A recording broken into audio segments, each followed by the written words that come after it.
இந்த ரம்யா இருந்துட்டு அடுத்தடுத்து நம்ம அண்ணத்த அட்டாக் பண்றதுக்காக என்ன வேணாலும் பண்ணுவா அப்படிங்கிறது நம்ம அண்ணத்துக்கு நல்லாவே தெரிஞ்சிருந்துச்சு. பட் இருந்தாலுமே கூட அந்த ஒரு விஷயத்த உண்மையிலேயே அண்ணன் எதிர்பார்க்கவே இல்ல.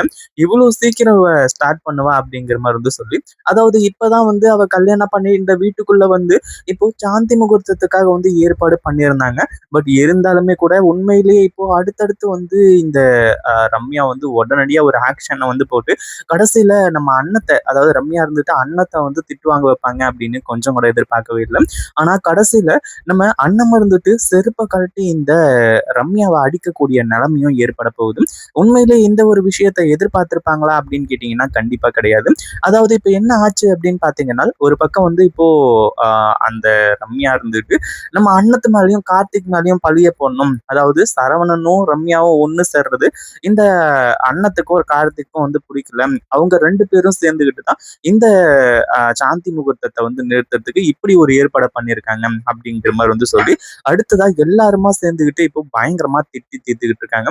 நம்ம சண்முகத்துக்கெல்லாம் நல்லாவே தெரியும் அண்ணமும் கார்த்திக்கும் இவ்வளவு கேவலமான காரியத்தை எதையுமே பண்ண மாட்டாங்கன்னு சொல்லிட்டு, அதையும் தாண்டி நம்ம அண்ணமும் இருந்துட்டு இந்த மாதிரி இந்த வீட்டோட மகனை, அதாவது பெரியத்தனை கல்யாணம் பண்ணிட்டு வர ரம்யா நல்லா இருக்கணும் அப்படிங்கிற மாதிரிதான் நினைச்சிட்டு இருக்காங்க அப்படிங்கிறது நல்லாவே தெரியும். ஆனா அதே சமயத்துல இப்ப என்ன ஆச்சு அப்படின்னு பாத்தீங்கன்னா, ஒரு பக்கம் வீட்டுல கரண்ட் எதுவுமே இல்லை. கொஞ்ச நேரம் கழிச்சுதான் எல்லாருமே ரியலைஸ் பண்றாங்க, இந்த மாதிரி கரண்ட் பக்கத்து வீட்டுலதான் இல்லை, அதாவது பக்கத்து வீட்டுலதான் இருக்கு, நம்ம வீட்டுல மட்டும்தான் இல்லை அப்படிங்கிற மாதிரி சொல்லி இந்த ரம்யாவும் எப்படி ஒரு வழியா நம்ம அண்ணத்தோட ரூம்ல போயிட்டு அந்த குண்டு பல்ப்ல ஒரு காயினை வச்சு அந்த ஒரு இதை செட்டப் செஞ்சு விட்டுறாங்க.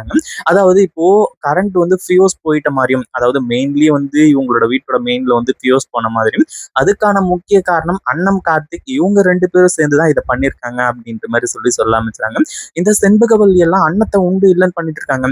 அதாவது உனக்கு தான் ஏற்கனவே கல்யாணம் ஆயிடுச்சு இல்ல, அப்ப எதுக்காக நீ இப்படி பண்ணிட்டு இருக்க, நீ பண்றது கொஞ்சம் கூட சரியில்லை அப்படிங்கிற மாதிரி சொல்றது மட்டும் இல்லாம, அதாவது அண்ணத்தை ரொம்ப கேவலமா பேச ஆரம்பிச்சாங்க. நம்ம சண்முகம்லாம் எப்பவும் போல அண்ணம்லாம் இப்படி பண்ணிருக்கிறதுக்கு வாய்ப்பே கிடையாது அப்படிங்கிற மாதிரி சொல்றாங்க. அதையும் தாண்டி இந்த ஒரு கனெக்ஷன் இப்போ ஆஃப் ஆனதுனால இது எங்க இருந்து எப்படி ஆயிருக்கு அப்படின்றத செக் பண்றாங்க. செக் பண்ணி கடைசியில அண்ணத்தோட ரூம்ல இருந்துதான் அந்த பல்புக்குள்ள காயின் இருக்கு அப்படிங்கிற ஒரு விஷயத்தையே கண்டுபிடிக்கிறாங்க. அப்படி கண்டுபிடிச்சதுக்கு அப்புறம் தான் அண்ணத்தை இன்னும் வச்சு செய்ய ஆரம்பிச்சாங்க. உண்மையிலேயே இந்த ஒரு விஷயத்த அண்ணத்தால ஏத்துக்கவே முடியல. அதுவும் இல்லாம நான் இதை பண்ணல அப்படிங்கிற மாதிரி சொல்லி அண்ணன் எவ்வளவுதான் சொல்லியுமே கூட இந்த செண்பகவல்லியில இருந்து யாருமே அந்த ஒரு விஷயத்த புரிஞ்சுக்கவே மாட்டேங்கிறாங்க. அதே மாதிரி இந்த அண்ணனுக்கு நல்லாவே தெரிஞ்சு போச்சு இது யாரோட பிளானு, எப்படி இது நடந்துச்சு, என்னென்ன நடந்துச்சு அப்படிங்கிறது எல்லாமே நல்லாவே தெரிஞ்சு போச்சு. இனிமே பிரச்சனை கிடையாது அப்படிங்கிற மாதிரி சொல்லி அடுத்தடுத்த விஷயங்கள் தான் இங்க சூப்பரா நடக்க போகுது. உண்மையிலேயே அந்த ஒரு விஷயத்த யாருமே எதிர்பார்க்கவே இல்லை. இப்ப என்ன ஆச்சு அப்படின்னு பாத்தீங்கன்னா, ஒரு பக்கம் அண்ணன் இப்படி சொல்லும்போது இங்க யாருமே நம்புறது இல்ல. ஒரு பக்கம் செண்பகவல்லி எல்லாம் தாம் தூம்னு குதிக்க ஆரம்பிச்சாங்க. ஆனா கடைசியில கார்த்திக் காட்டக்கூடிய ஒரு ஆதாரம் தான் இங்க முக்கியமான ஒரு எவிடன்ஸாவே இருக்க போகுது. அதாவது ஆரம்பத்துல இந்த கரண்ட் ஆஃப் ஆகும் போதே நல்லா தெளிவா புரிஞ்சு போச்சு, ஏதோ ஒரு சம்பவம் நடக்க போகுது.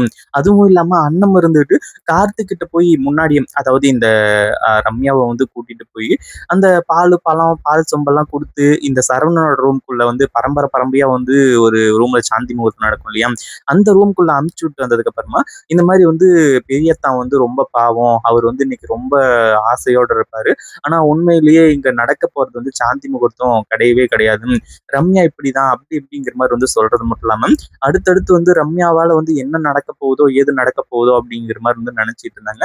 அந்த ஒரு விஷயத்தினால்தான் இது எல்லாமே நடந்துச்சு. அதே மாதிரி நம்ம கார்த்திக் எப்படியோ மோப்பம் முடிச்சாரோ இல்லை என்ன பண்ணாரோ, கடைசியில ரம்யா தான் அந்த குண்டு பல்ப்ல ₹1 காயினை வச்சு அந்த லைட் எல்லாம் ஆஃப் ஆகுற மாதிரி செட் பண்ணியிருக்காங்க அப்படிங்கிற விஷயம் தெரிய வருது. அந்த ஒரு டைம்ல தான் இப்போ இந்த கார்த்திக் இருந்துட்டு சரியான நேரத்துல ஆதாரங்கள் எல்லாத்தையுமே காட்டுறாரு. அதை பார்த்ததும் ரம்யாவுக்கு பயங்கரமானதுச்சு.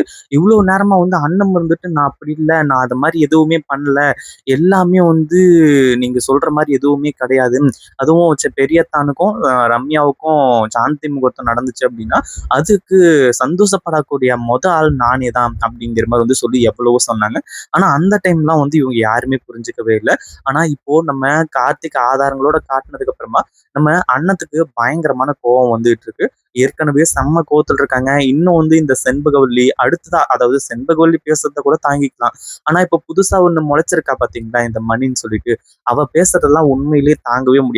அப்படியே தாம தூம்ன்னு வந்து குதிக்கிறா. என் தம்பி வந்து நல்லா இருக்கிறது உனக்கு பிடிக்கலையா? சரவணன் நல்லா இருக்கணும் அப்படின்ற மாரி நினைக்கிறது பிடிக்கலையா? என்னதான் இந்த வீட்ல நல்லபடியா வாழ விட மாட்டேன்றன்னு பார்த்தா, புதுசா வந்திருக்கக்கூடிய ரம்யாவையும் வந்து நீ வாழ விட மாட்டேங்கிறே அப்படின்ற மாரி வந்து சொல்லி, இப்போ இந்த மணி வந்துட்டு அவ்ளோ பேச்சு பேசினாங்க. அந்த ஒரு கோவம் எல்லாத்தையுமே சேர்த்து இப்போ இந்த ரம்யா மேல காட்டப் போறாங்க. அந்த ஒரு டைம்ல நம்ம அண்ணத்துக்கு செம்ம கோவம் வந்தது மட்டும் இல்லாம, கால்ல போட்டிருக்கக்கூடிய செருப்ப கழட்டி இந்த அண்ணன் அதாவது ரம்யாவ வந்து அண்ணன் மடிக்க ஆரம்பிச்சுறாங்க. அந்த இடத்துல வந்து எல்லாருமே பயங்கரமான ஷாக்ல இருக்காங்க. இன்னொரு பக்கம் வந்து நம்ம அண்ணன் இருந்துட்டு பயங்கர கோவத்தோட, "நீ எல்லாம் மனுஷியா? என்ன காரியம் பண்ணி வச்சிருக்க? நீ இந்த வீட்டுக்குள்ள காலடி எடுத்து வைக்கணும்னு நினைக்கும் போதே, உன்னெல்லாம் அடிச்சு துரத்தணும். அதே மாரி இந்த சரவணன் கூட வாழ்றதுக்கு விருப்பம் இல்லன்னா, எதுக்காக வந்து என் சின்னத்தான வந்து அதாவது பெரியத்தான வந்து கல்யாணம் பண்ணி கூட்டிட்டு வந்தேன்? அதாவது பெரியத்தான கூட வந்து எதுக்காக கல்யாணம் பண்ணிக்கிட்டீங்க? அமைதியா வந்து எங்கள பழிவாங்கறதுன்னா, பழிவாங்குற வேலைய மட்டும் பார்க்க வேண்டியது தானே?" அப்படி இப்படிங்கிற மாரி வந்து சொல்லி, செம்ம கோவத்தோட இந்த ரம்யாவ வச்சு வெளுத்து கட்ட ஆரம்பிச்சுறாங்க. இதுல இருந்து சரவணனுக்கு தெளிவான விஷயங்கள் எல்லாமே புரிஞ்சிருக்கும். நம்மள யூஸ் பண்ணிக்கிட்டு இருக்காங்க அப்படின்னு சொல்லிட்டு, அந்த ஒரு விஷயத்த மட்டும் இந்த அதாவது சரவணனும், அடுத்தது அவங்க அம்மாவும் தெரிஞ்சுக்கிட்டாங்க அப்படின்னா ரொம்ப நல்லா இருக்கும். இத பத்தி நீங்க என்ன நினைக்கிறீங்க? அந்த வீடியோ புடிச்சிருந்தா லைக் பண்ணுங்க, ஷேர் பண்ணுங்க. இப்பதான் நம்ம சேனலுக்கு ஃபர்ஸ்ட் டைம் வரீங்க அப்படின்னா, கீழ இருக்க சப்ஸ்கிரைப் பட்டன பிரஸ் பண்ணிக்கோங்க.